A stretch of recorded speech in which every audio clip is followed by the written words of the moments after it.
Kia ora koutou katoa, nau mai hara mai ki te ao Hākinakina, your sports show right here on your Tribal Pulse. Te korimako o Taranaki 94.8 FM and 98.4 FM. Well, whānau, he is a respected Māori Land Court Judge, former representative, sportsman, advocate for tikanga Māori, and someone whose journey spans sports, law, leadership and service. From growing up in communities throughout Aotearoa to representing Auckland and rugby, achieving success in touch rugby, and building a distinguished legal career, he has a unique story to share with us all. Nau mai hara mai, Judge Te Kani Williams. Welcome to the show. Kia ora, Naina. Thank you for that. That's a fairly long introduction, but kia ora. Had to add it all in there, eh? But hey, awesome to have you on the show. Looking forward to our kōrero. But just before we start, ko wai koe, no he koe, just a little bit about yourself and where you're from. Well, kia ora ewa. Ko Te Kani Williams tōku ingoa. Ngō nai tūhoe te pauri te whakatō hea ai tai ki tōrere me tainui. I tupu ai a hau I roto I te whārua ruatoki. I muri tēnā ka haere ki te kuro Mount Abergramma I Akarana. I muri tēnā ka haere ki te wānanga o Akarana. Ako anau I roti te ture me te wāhi Māori. Ka mutu ana I tēnā, ka timata I te mahi roto I te ao o te ture. I nā tonu nei, ka noho hei kai whakawā I roto te kōti whenua Māori, me te kōti taiao, me te rōpū whakamana I te tiriti. Koe nā tumahi nā nei. Awesome. Hey, tell us a little bit about growing up. You know, what was your childhood like and some of your strongest memories in those early years? Yeah. It was enjoyable. Most of my life, because mum and dad were teachers, so we'd move around quite a bit. I was brought up in Te Whetū and in Kāwhia and Pātea, and then ultimately in Ruatoki, and all very rural areas. And but Ruatoki is the area that stuck in my mind the most. You know, being brought up in a very small community, but very strong community, strong tikanga Māori, strong te ao Māori, strong wairua Māori, and very, very competitive, even though we're a very small area. You know, we were very competitive with whakatāne and other, talking around the area, Waimana and so on, Tāneatua. But it was a wonderful environment to be brought up in, to be fair, and I was very fortunate. Awesome. You mentioned your parents were both teachers. What impact did they have on the values, the work ethic that, that's guided you in your life? Yeah, massive, massive, really. Mum, she was brought up when she was a kid. She couldn't speak English, and so when she went to primary school, she could only say 2 words of English, 1 and 2, and that was because she needed to go to the wharepoku. So for the first 2 years of her school life, she didn't talk at all. But Dad was different. He didn't learn Māori until we ended up going to Ruatoki, and so Mum was fluent. Dad wasn't until we got there, and now the situation's, well, not reversed, but Dad's very, very strong in his reo Māori. But other than that, education has always been a huge part of our family. And when we were growing, being brought up, we were always taught, work hard, study. Schooling is massively important. Be respectful, but don't do things half-assed. If you're going to do it well. And do it to your best of ability, because you want to be able to say at the end of the day, well, I tried and I worked hard to try, and if I didn't get there, then I didn't get there. Love that. Most definitely. Totally agree. Now, you spoke of te reo Māori. You learned to speak te reo, obviously, at a young age, attending primary school at Ruatoki. And how important has the language and the culture been in shaping who you are today? Yeah, I suppose I took it a little bit for granted, because I could, and when I left Ruatoki, I was only 13, and I came to Auckland, went to boarding school in Mount Abergramma, and everyone around me was either Pākehā or non-Māori. We're a school of all boys, 1,100 boys, only 150 of them were Māori in the whole school, and so, and 3 of us spoke Māori in the whole school, and so, it was a very, very different upbringing, and so I took it a little bit for granted that I could speak Māori and others couldn't. So for me, going through those high school stages, it wasn't as much of an impact, but it was after that. When I went to university, when I started doing law, I realized how important. Not only, it's not about the ability to speak Māori. That's why I say I was fortunate, because I was brought up in a very Māori environment. So mum and dad, very Māori wairua, same with the rugby environment. So that whole ao Māori, wairua Māori, hinanaro Māori environment that I was brought up in was actually the more important thing as opposed to just being able to speak it. Beautiful. Love it. Love that that's continued to stay strong in your whānau. Now, you played a number of sports growing up, I hear, including rugby, tennis, squash, rowing, softball. What first drew you to sport, and what did sport teach you as a young person? Yeah, well, obviously mum and dad again. Yeah, mum played netball for New Zealand in universities when she was a youngster. The old man played rugby, first 15 rugby at Mount Albert Grammar, and so we're quite a competitive whānau. And so within our whānau, the old man and I are always competitive about who's done better in their sporting lives. And so it was really them. Rugby was a big thing. When I was in Ruatoki, I made the Taimatra rugby team when I was down there. So played junior representative rugby. But when I came to Auckland, bigger situation. So I was fortunate enough to get selected for Auckland secondary schools. And while I was in the first 15 at Mount Albert Grammar, also, played for Auckland Māoris, Auckland Māori Colts and Auckland Māoris, and I captained the Auckland Māori side. And I had the privilege of playing with All Blacks in the Marist side and Marist rugby team and in the Auckland Māoris. And so I've been relatively privileged to be able to play at fairly high levels. And that competitive nature, no matter what we did. Dad played tennis as well. So he and I would, play tennis. I never got formal coaching. We just ended up, teaching ourselves both, squash and tennis and softball. I wanted something else to do, so I ended up playing softball. But rowing was something that Dad encouraged me to try my hand at while I was at Mount Albert Grammar, because I was a little fella.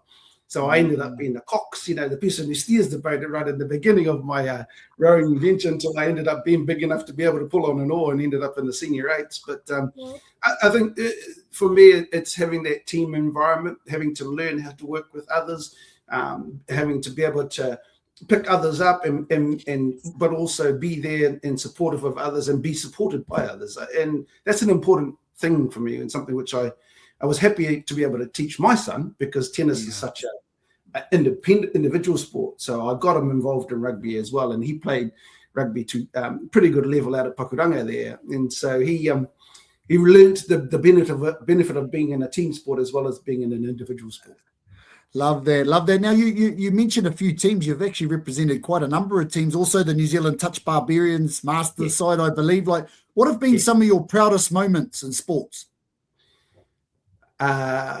It's there's been quite a lot. So, I played in 1991. I played for Marist Rugby, and we won what's known as the Gallagher Shield back then. And the whole team were full of All Blacks and Manu Samoa players. And so I was probably one of 4 in a team of 26 who didn't end up either playing for Manu Samoa or the All Blacks.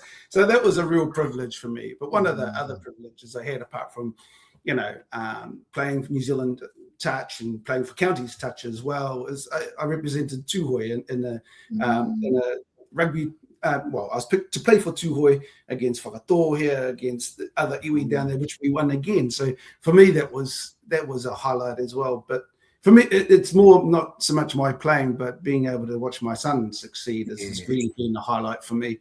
Watching him win the New Zealand Masters and play for New Zealand from the age of 10. That for me was the biggest sense of pride I had. Love that. You can't beat that. Seeing your own kids doing really, really well in sport. And we're going to talk about that soon, but we're going to go to a quick break, whānau, and be back shortly to kōrero more with Te Kani.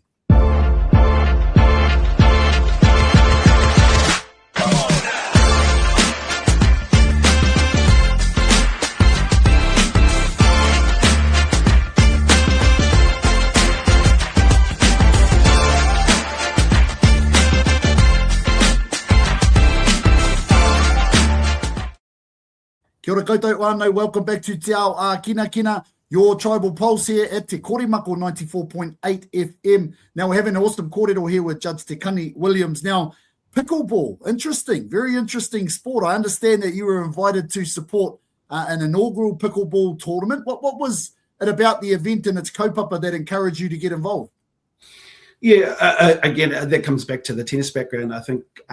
So I've been involved with New Zealand Māori tennis for quite a number of years through my son, but also more recently in a supportive capacity in discussions with New Zealand tennis.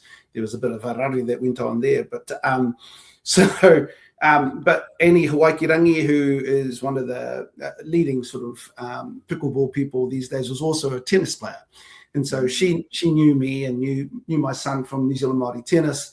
So she touched base with me, and I'd been at a tournament recently, which was held to fundraise for her to play pickleball. And one of my best mates is a fellow called Troy Tipene, who's also a former New Zealand Māori tennis champ. He also one of the few Māoris that played tennis at Wimbledon as a junior. So he and I went and played together, and it was the first time I'd played pickleball, and we ended up playing in the top grade. And I was like, what the hell? We're in the top grade straight away. So, and I'd never played before. So straight away, we lost the first 2 games, but it took me a couple of games to learn it. And so by the second 2 games, we started winning. But it's very much like tennis. So for me, I'm a bat and ball player. I love bat and ball games, squash, tennis, table tennis, softball. It's the environment really of the game which I really enjoy. And so when Annie asked me to do a little blurb about the inaugural tournament, I just couldn't say no. Yeah, awesome. Well, I hear it's a fast growing sport, and while you might not have extensive involvement in pickleball itself, what do you see as the value of community sports like pickleball and bringing people and whānau together? Yeah, there's a number of things, I guess, known. Firstly, it brings all age groups together, so you can have youngsters right through to older people, and the level of athleticism is dependent on age and how fit you are. So you can be as good or as not good as you want to be based on how much you want to play. But that also leads to the other component of it, which is it's very whānau focused, it's very community focused, and it brings our people together. And you can be from all over the country, and you end up seeing people that you haven't seen for years, connecting with whānau again because you've got a reason to do so. And I think that's one of the most important aspects of it, is that it brings our people back together in a warm, competitive, but still a warm environment. And it's different. I can tell you now, our Māori tournaments are very different to non-Māori tournaments. We didn't really have a group of friends, put it that way, when we were a part of the tennis community. Oh, there you have it, whānau, for our whānau at home listening. Pickleball, it's on the rise. Make sure you keep an eye on it. We actually had an interview recently with one of our whānau from Taranaki here who's involved with pickleball, so make sure you check it out. Now, you spoke of your son earlier, and his outstanding tennis journey, representing New Zealand, I believe, from a young age, and now coaching in the United States. How rewarding is it been to support and watch his pathway unfold? Yeah, massive. He made the New Zealand 12s team when he was 10 years old, and then he continued to represent New Zealand in the New Zealand 12s, New Zealand 14s, and at one stage he was ranked number 1 in the country in the 16s, and so that was before he went overseas on a college scholarship. So for me, the real bonus and benefit has been he's managed to develop a career out of it. He's got an education out of it. He went to college. He's ended up with a master's in business. All from a sport that he loved playing anyway, and now he's earning an income from it, and a fairly solid income, because American dollars are better than ours, and so he's had to work, which is all part and parcel of it. But that's a real bonus for me, is that he's managed to develop a career out of a sport that he loved playing. Love that. The power of sport, whānau, the power of sport. Now, looking back over your journey in sport and law and leadership, who have been some of those people that inspired and influenced you the most along that journey thus far? In the sporting arena? Sporting and life, yep. Yeah, I've been fortunate really to have had some wonderful mentors, from my parents, obviously, firstly, but then I had an older sister who was also a judge. She passed away only 2 years after having been appointed, so many years ago. But she and I used to flat with her when I was going to university, and so she was a great sort of source of inspiration for me. from a professional perspective. But yeah, I've had wonderful mentors, Hugh Kāwharu, Professor Margaret Mitu, from an intellectual capacity as well. Sporting wise, you know, I had Eric Rush talking to me the other day, who I also played with in the Auckland Māoris. And, you know, it's those relationships, that, you know, with people of that sort of caliber that you realize, you know, I was very fortunate to be able to follow these people, look at that work ethic, and try and emulate as best I could, you know, the things that they were doing. So people like that have been very influential for me, you know, and those are the Māori ones. You know, there's the Pākehā ones as well. You know, there's a fellow called Chris Maguire, who was my first employer in law, and if he hadn't employed me, I may never have gotten a start in law. So he was a little sole practitioner Irishman, who very feisty fellow, which I love, you know, and he taught me how to, you know, be a lawyer and be a lawyer in a good way. So I've also been fortunate to have non-Māoris supporting me along that journey as well. Love that. Kudos to all of them, all those people that you mentioned. Now, I understand today you speak about the role of tikanga in sports and governance. You know, why do you believe tikanga has an important place in modern sporting organisations and leadership settings? Yeah, well, it's something that I'm seeing crop up regularly, and it's also appearing, for example, in our Māori Land Court work, is the role of governance bodies. And governance bodies have a huge impact on you know, those who they're supposed to be there for. And if you don't, tikanga in short means doing things the right way.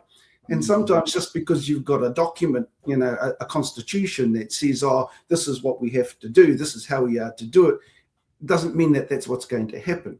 And so with the involvement of Wairua Māori, tikanga Māori, my view is that you don't just look at what's on the paper, you have to implement. And sometimes implementation means you need to have Māori people there in order to implement some of these manaakitanga, some of the kaitiakitanga, things they can talk about in words, but they don't know what it means and don't know how to apply it.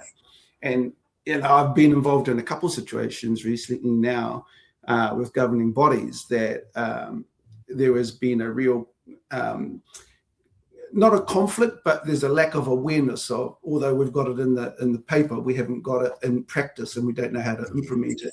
And it needed that Māori influence, that Māori tikanga in person to be able to implement it. So, yeah, you can. It's the old adage: you can put it whatever you want down on paper, but if you don't have the right people there, then you're never going to actually get things done well.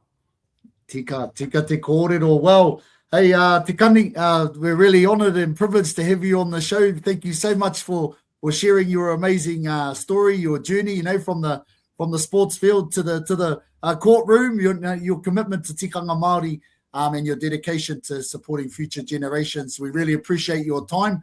Look forward to seeing more updates in pickleball and the growth in that sport. And yeah, all the very best for what lies ahead. Kia ora, the honour and privilege has been mine. Nā hina. Kia ora.